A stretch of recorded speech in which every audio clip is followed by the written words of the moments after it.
సమస్య వచ్చిందా? భయపడకండి.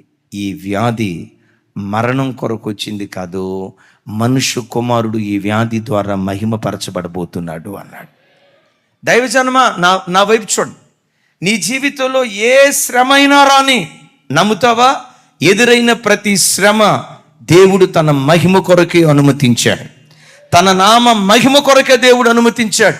వస్తాయి, పిల్లల ద్వారా అపాయాలు వస్తాయి, భర్త ద్వారా ఆపదలు వస్తాయి, శరీరంలో రుగ్మతలు వస్తాయి, ఆర్థిక సమస్యలు వస్తాయి, కొన్ని అవమానాలు నీ బ్రతుకులో తప్పకుండా నువ్వు ఎదుర్కొంటావు. అయితే ఒకటి గమనించు, నీ బ్రతుకులో ఎదురైన ఏ సమస్య నీ నాశనం కొరకు వచ్చింది కాదు, నీ పతనం కొరకు వచ్చింది కాదు. అన్ని ప్రజల మధ్యలో నిన్ను అవమానానికి అప్పగించటానికి కాదు దేవుడు ఆ సమస్యను అనుమతించింది. ఏ సమస్యను అనుమతించినా ఎందుకు అనుమతించాడో తెలుసా? ఆయన మహిమ కొరకే దేవుడు అనుమతించాడు. దైవజనమా, నమ్ము. ఈరోజు ఏది సమస్య నీవు అనుకుంటున్నావో ఆ సమస్యనే రేపు దేవుడు మహిమగా మార్చబోతున్నాడు.